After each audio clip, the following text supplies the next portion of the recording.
So today we're going to do a few fun things with matzah. My first question to all of you is, have you tried matzah before? Yes? For those of you that need a little refresher, here's some matzah. So you see the difference between a plain matzah and the fun stuff that we're going to try to do with it. So during holidays or after holidays, we had a lot of matzah that was there. So I would always try to figure out fun things to do at home to make with matzah. So today we're going to be making matzah lasagna, matzah pizza, and a couple different quick snacks that you don't even need the stove for. So based off what I'm told of my audience today, you guys can take these recipes and teach them to other people. And we have all different walks of life that could be preparing this. So the first thing I want to say is these are very, very flexible recipes. So there is no exact precision to any of it. I have written out some recipes, but if you can't stick to them, it's not a big deal. If you're missing an ingredient other than the matzah, it's not a big deal. So what I can say is the matzah that we're using today, and the one that I think that you will be having the largest supply of, is Passover matzah, which does not have salt in it, which is not flavored. And that is very important for these recipes because if they're salted, obviously don't add the salt. And obviously for the flavored part of it. So for Passover, the matzah is very strict, right, as to how it's made, and there's no other ingredients in it other than just the flour, and there's no salt at all. Okay, so now the first recipe is going to be lasagna. So I'm going to turn this on, and you'll notice that I move this pot over because I'm going to continue on with the recipes, but I have a warmer over there, so we'll continue cooking there. So first, we are going to start with some ricotta. I'm going to give you guys descriptions of everything as we continue forward.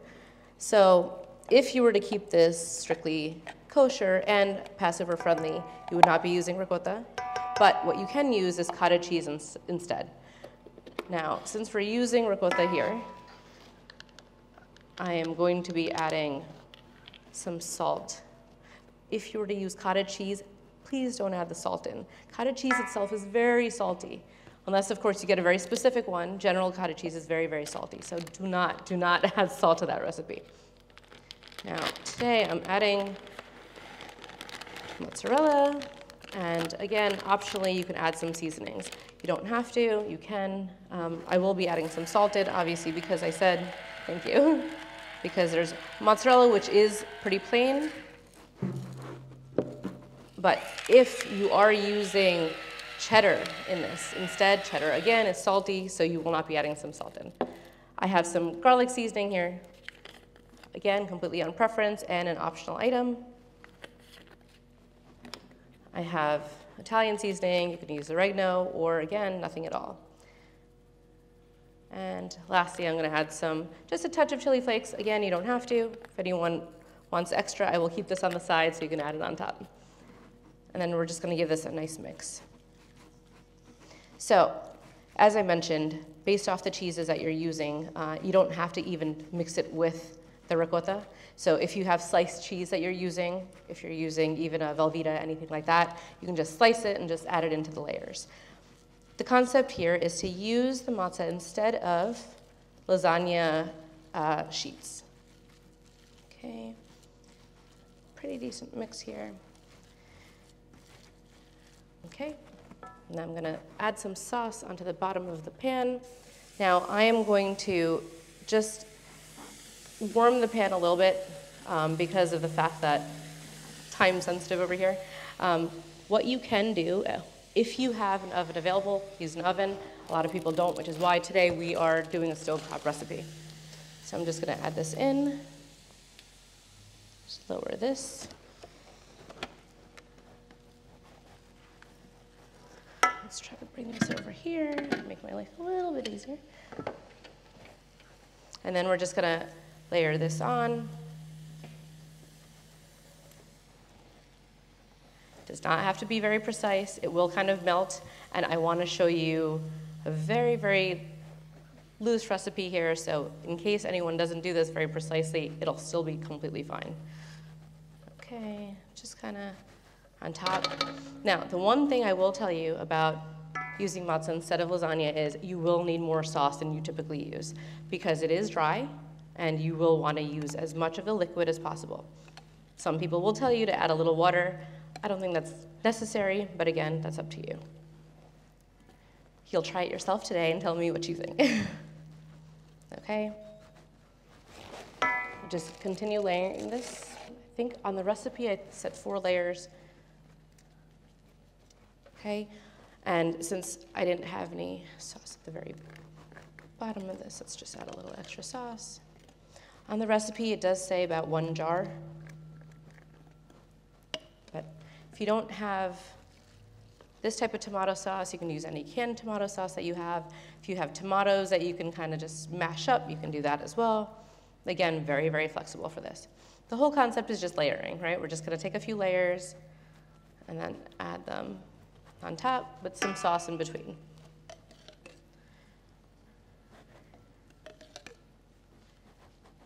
So if we were going to keep this kosher, what is generally added in is egg. If you want, if you have egg available, you can add egg into this mixture, but it's not necessary to keep it set because of how dry these are. They absorb most of the liquid anyway, so I really don't think that you need to set it with egg. But again, that's completely optional. I keep reiterating that so you understand how flexible this is. Okay, some more sauce there. And then we're going to do yet another layer.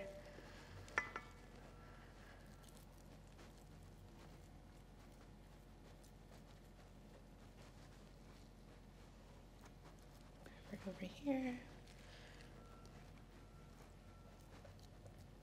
Okay. And I'm going to add some more sauce on top. And get to the different corners over here. Now you can use obviously a pot that's much smaller than this, but I wanted you guys to be able to see everything that goes inside.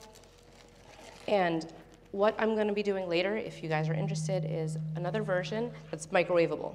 Now I want to show you that if you don't have a stove, if you can do it in the microwave, if you have an oven, of course do it in the oven as well, but whatever you have, you can use. And it's a good way to use up matzah. Okay, I'm pretty sure I used 4 over here, so I'm just going to top this off. So any of the extra sauce that you have, you can just put on top, and if it drips down the sides, it will absorb into all of the corners. Now we're just going to top it with some mozzarella.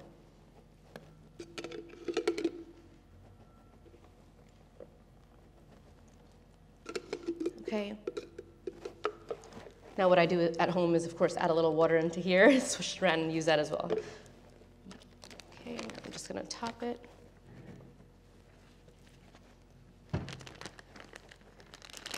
The most important part of selecting which pot you use for this is find something that you can cover. If you have a lid, that would be ideal. If you don't have a lid, use a piece of foil, but just cover it so you can get this top layer to melt. Now, right on top of here, just to kind of make it look a little pretty after it starts melting, we'll cover that with some Italian seasoning. And okay. Now, leave this on here just until it melts. Since this is see-through, you'll know when it melts. You can just check on it about 10 minutes, 15 minutes, depending on how you're doing it. And I'm going to move this over, and then we can continue. So you'll all get to try that in just a few minutes. I'm going to keep this on the side, and then later on, we're going to do a microwavable recipe. Okay. Now, in between, I'm just going to show you a couple non-stove recipes, just so you guys can see the diversity here. Okay, sorry.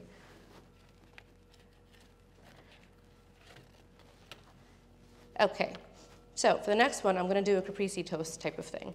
You are going to use pesto if you have it. Again, if you don't have it, not a big deal. This is more just to show you with any pantry staples that you have, you can kind of throw it together. I'll show you a peanut butter and jelly and just other things like that.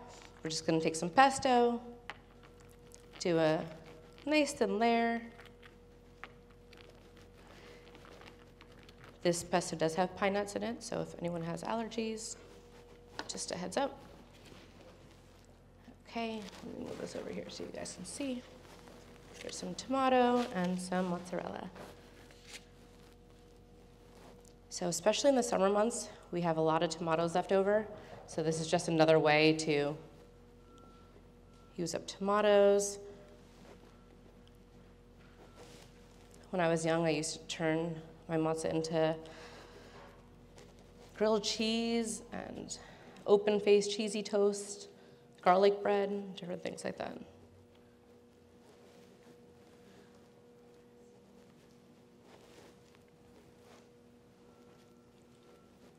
Okay, I'm just gonna layer the mozzarella in between, just like that.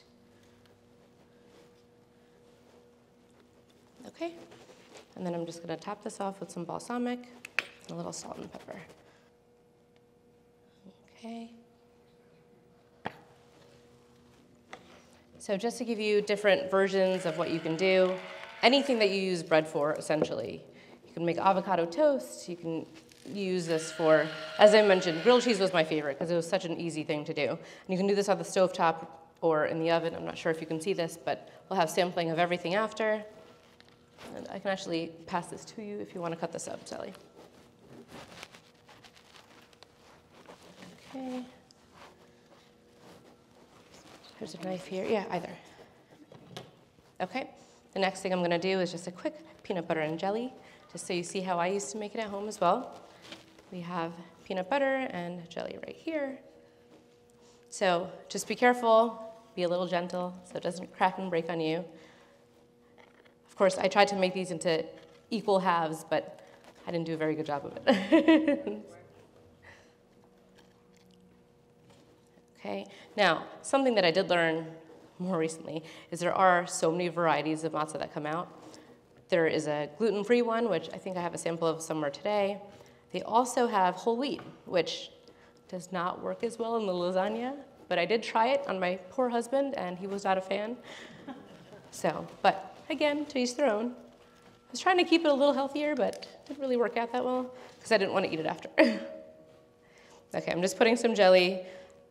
Again, this is something that kids can do, anyone, and this is stuff that I'm pretty sure you guys have available in the pantry, right? Is jellies I'm sure you get. I know peanut butter you guys get a lot of. So something that's not difficult to do, but it will get soggy, so peanut butter works great with it.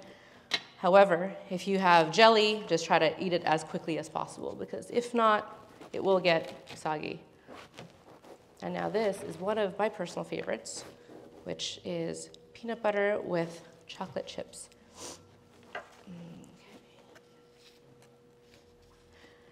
If you guys have bananas available, of course, add bananas on here. If you have strawberries available, that's also another great option. I didn't want to add those today because I really wasn't sure what, seasonally, if it's something that you get all the time. But if you have it available, it's a great fresh addition onto these. Of course, I love chocolate chips, so I thought I'd show you that today. Now, there's not much flavor in the matzah itself, right? It's kind of a little dry and doesn't have, as I mentioned, there's no salt in it, so it doesn't have much flavor. So because of that, it's a great base for absolutely anything. I am actually of Indian descent, so I will put masalas and different things like that. Here's some chocolate chips, but you can do anything you can think of, and like I said, anything you have on hand. So if you have corn, you can make a corn salad. It works great as a cracker. And one of the things that you'll see is a mac and cheese recipe. Now, how I use it for mac and cheese is generally as a topping, because you can use it as the crumble, before you put it in as a bake. But what else you can do is actually crumble the matzah itself and use that instead of pasta. So I know that does seem a little different, but it works. And for someone like me, mac and cheese is just a way to get the cheese in your mouth anyways, because that's my favorite part. So if you just crumble the matzah and use that instead of pasta. The only little suggestion that I would say is instead of making a super thick sauce, make it a little thinner, because that matzah is dry. When you mix it together, it will absorb all the liquid that you try to put into that mac and cheese base. So just keep that in mind. So I'm going to hand this over to you as well. You have the cutting board? Yes, I do. Just going to add that on there. Okay, next we're going to go on to my personal favorite, which is pizza. And hopefully you guys will try all of this. I will be making extras at the end, so if you have any questions, just come up and feel free to ask any questions that you may have. I'm just going to organize a little bit, and then we'll continue.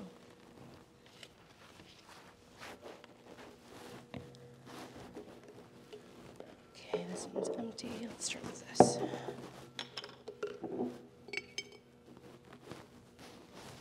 I will throw it out. Sorry, we need to have a clean workstation, of course, to get started. Let's put this right here. Okay, let's just do a quick wipe here, and I'll grab the next one. Sorry. Okay, now I'm going to be using this pot just so you can kind of see a little better. Also, I just want to show you the lid fitting is not that important. I just need to cover it so you can melt the cheese that's on top. This clearly is not the right cover, but for me it works perfectly. You can do this again in the oven, like I mentioned. Any of the recipes, including the mac and cheese, you can do in the oven. But this is just also a very simple stovetop version. Now, for the pizza, you don't need the oven at all because matzah itself is so crunchy that you actually don't need to crisp it at all. So what I'm going to do is actually going to start just warming this a little bit. And then I'm going to take a sheet of matzah. And now the difference between regular pizza and this is you need to create a little barrier. As I mentioned, matzah does get soggy very easily. So to prevent that, we're going to actually add some cheese on here first before we add the sauce or anything else, just as a little barrier so the sauce doesn't get absorbed as quickly. It will still get soggy eventually, but it buys some time. So I'm just going to let this warm a little, and it's going to be our makeshift oven. So as this warms, I'm going to put just a thin layer on top. I did it for a few of these already. And so you see, there's just a little thin layer of cheese on top. Then I let it cool a little, so it just acts like a very thin barrier. So now when I put the sauce on top, it's not going to immediately absorb. It's going to take a few minutes for that to happen. So what we'll do is I'm going to open this up right here. Turn this up.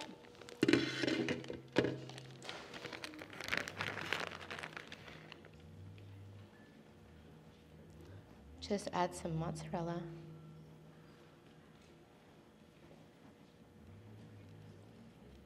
I used to make this with sliced cheese at home because that's what we used to always have on hand. Okay, and just cover it like that.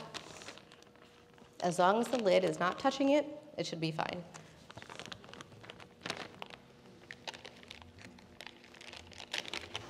Okay, while that is going, I'm going to show you on another one.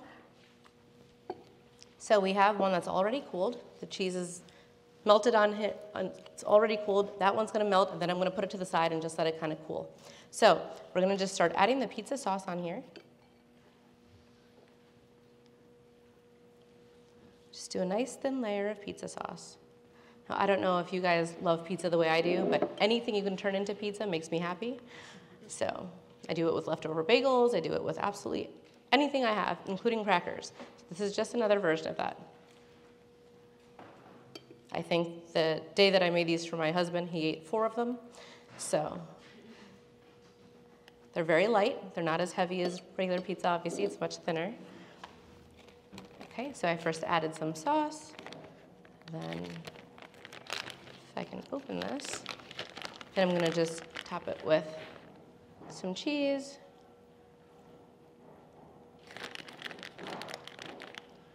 Now, it doesn't matter what type of cheese you have. Still try to do that base layer, so kind of gives it a nice little barrier and stays a little bit crispy. Now, any toppings that you like can go on in here. I'm going to just add some garlic powder, Italian seasoning, and I'll save the red pepper flakes on the side in case anyone wants some. But I would typically add this on here. If you have pepperoni, if you have bell peppers and onions, anything you want, just plain cheese, of course, whatever makes you happy. I like plain cheese pizza, so does my daughter, so we tend to stick to this, but absolutely anything you have on hand. Even if you have canned meats, you can add canned meats on here. Very, very flexible, and like I said, there's lots of types of matzah, so they have gluten-free. If you want to use a gluten-free one, You can make this for everyone. Okay, I'm just gonna let this one cool right here, just until that cheese kind of solidifies. And meanwhile, I will add this in. You guys can try one of the pizza matzahs. Let's turn that down a little bit. And I will continue making more of these. So the main key points to everything that we've made today is just be mindful of the salt. This has no salt. These Passover matzahs do not have any salt, so make sure you add some salt. Depending on the cheese that you use, be mindful of that. If you use cheddar or anything like that, mozzarella does not have much salt, so you can add that in, and you will have to add some salt in. All of these are very flexible. Sliced cheese, whatever you have on hand can work for all of these recipes, including the mac and cheese. If you want to keep them Passover friendly, just know that you can use Cabot cheddar, you can use cottage cheese, but you cannot use the ricotta. You can add. Exactly, you can use, exactly. So you can use Munster. Any of these, the more melty the cheese, the better, but you can use any cheese that you'd like, even for the pizzas. For me personally, what makes pizza is the sauce. So for me, I use, there's a pizza sauce that I got from Wegmans. You can use any canned sauce, but seasoning. If you have oregano or Italian seasoning, for that, for me personally, I really like that on the pizza because I feel like it gives it that smell of a pizzeria, but again, very, very flexible. None of these recipes really need to have a microwave or a stovetop. It's very flexible for whatever you have. I've made this particular one in the microwave, and if you microwave it for 30 seconds, it still stays pretty crunchy. So if you have any other questions, let me know, and now it's taste testing time. Okay, and this one's about to come out. And then I can start plating. Okay, any questions? Okay, time to eat.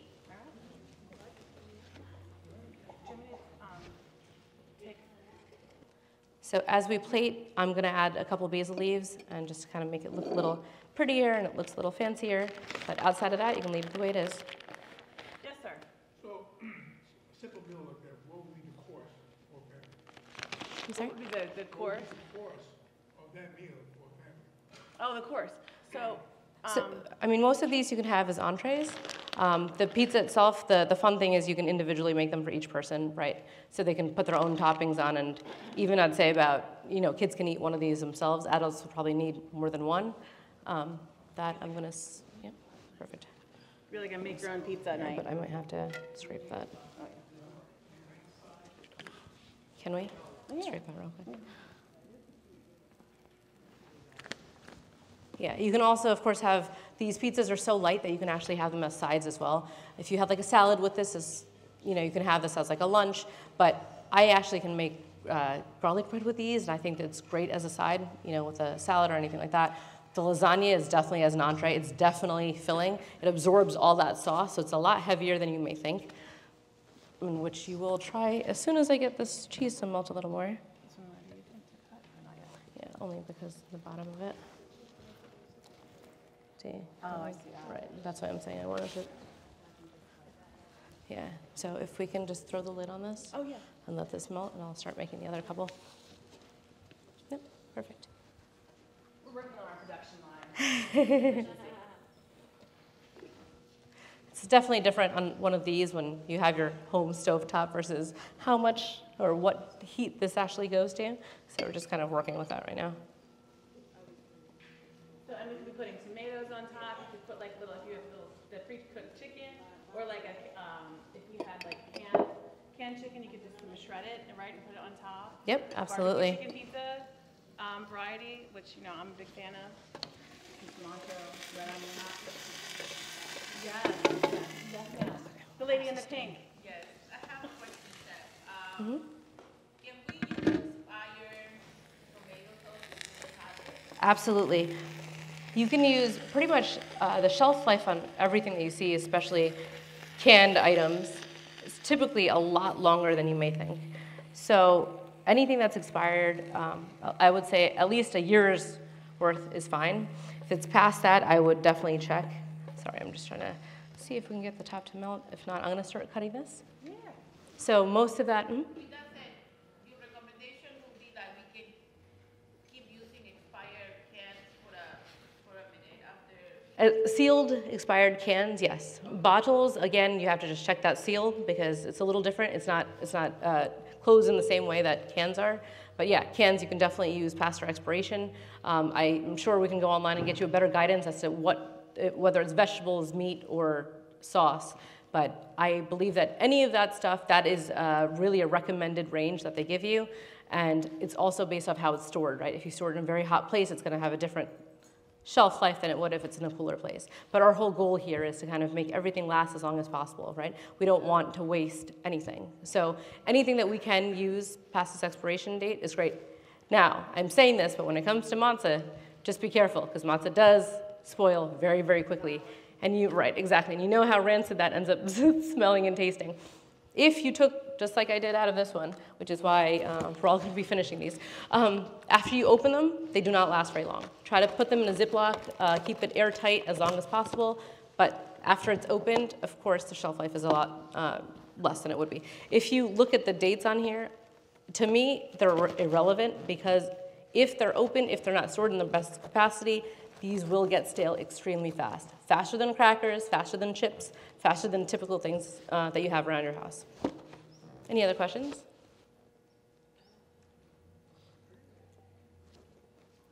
No other questions? Okay, I'm gonna try to start cutting this up then. If anyone else has any favorite matzah hacks, please share them.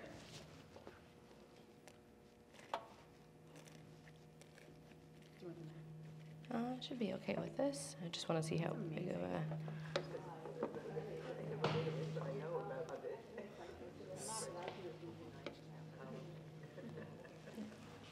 So as you see, everything that melts in between, it still should look just like you'd have lasagna.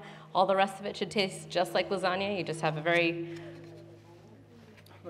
different pasta center. This smells amazing. And as soon as that pizza is melted. Okay. I'm sorry, giving a lot of... there's another vegan cheese that recently came out. It's a Miakos or something, and it's a liquid mozzarella. Sorry, you hear that, right? It's a liquid mozzarella, and it's... Yeah, actually, I recently got my hands on it. Very interesting, though. You have to bake it at 500 degrees. It's the opposite of most cheeses. Most cheeses, you get solid, and you want to melt them. Now, this Miakos cheese, it actually sets at 500 degrees. So it's a liquid that after it sets, then it actually looks bubbly and like mozzarella. So it's the opposite of what you're typically used to when it comes to cheese. However, the taste of it, it's pretty good. For vegan cheese, it's not exactly what you'd get with mozzarella, but it is pretty good. I would say I've got favorites in every field, and I'm very, very picky about my cheeses, because that is the only reason I can't become vegan. I've tried. I've really, really tried. But I'm a vegetarian because of the fact that I can't do that crossover yet. Milks, I've had some that are pretty good, but with cheeses... I do. Nutrilicious has mozzarella. Yeah? It's, stretchy. Nice and stretchy? 2 seconds. And it tastes good? Okay. I always use nutritional yeast. Okay, yeah. So nutritional yeast I love, right, with everything, and I love the flavor that it brings. But there's a feta that I just tried too, a Violife feta, which I thought was very good, yeah. So I actually was amazed by it because I wasn't expecting that. Trader Joe's has a feta also. You liked it? It was good? So I'm always trying to find something that's very close, and the Violife really reminded me of French feta. French feta is softer, it's creamier, and... Ready for the next one? I just make my pizzas with vegetables. My parents do the same thing. That's the one thing that I'm trying to figure out. I used to eat meat when I was younger. I still cook everything, and most of my family members, actually, my husband eats everything, and so I still cook everything, and for a lot of our clients, but for me personally, I have been a vegetarian, and a lot of what I do goes based off smell. What did you guys think? Good? Next up is going to be this pizza, and then I'm going to continue making more of them. That's fine. Yeah, it's okay. I just wanted to... How many people are there? 12 is what I was, Okay. That was enough. So, yeah, Not exactly, yeah. 4 by 3. 4 by 4. That's 22. I wasn't exactly sure how I was doing that, and I realized.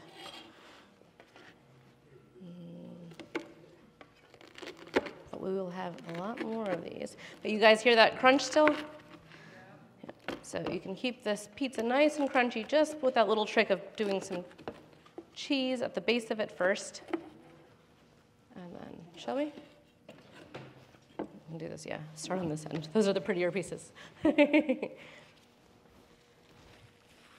Yeah, so there's so much you can do in terms of toppings with this. And like you said, you don't have to add any type of cheese at all. Vegetables on this, all of that. But same thing, try to use a drier vegetable on the bottom that doesn't release as much liquid, just so it doesn't get soggy as quickly.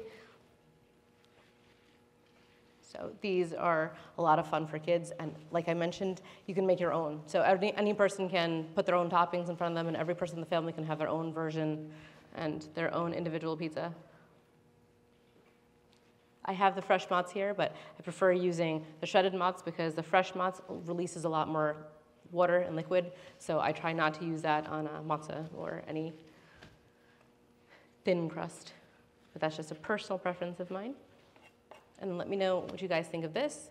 I'm sure some of you probably had a couple crunchy pieces of the lasagna, but as I said, the longer you wait on it, the more it absorbs. If you think you want to add water, go ahead and do so. What I suggest is instead do what I would do and add a little water in the bottom of that bottle, switch it around and use that, because then you'll get flavor in it as opposed to just plain water. And then add a piece of basil on top or on the side, and there you go. Hopefully you guys enjoy this pizza. There isn't salt added on there because of the tomato sauce. If you want extra salt, of course, we have some up here. Smell good in here at least?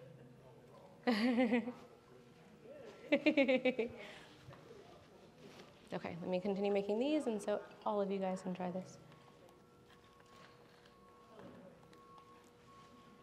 Good?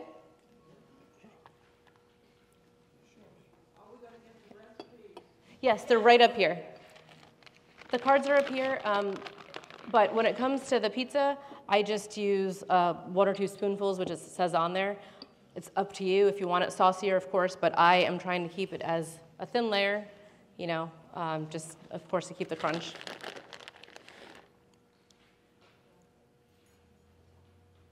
But I've made pesto pizza before, right, with just the pesto, no sauce at all.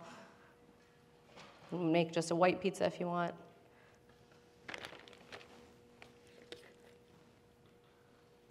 Okay, put on here. Everyone got a piece?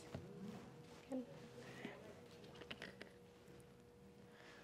All right, well, thank you guys for having me here today, and I hope you guys had some nice insight on different matzahs that you can make.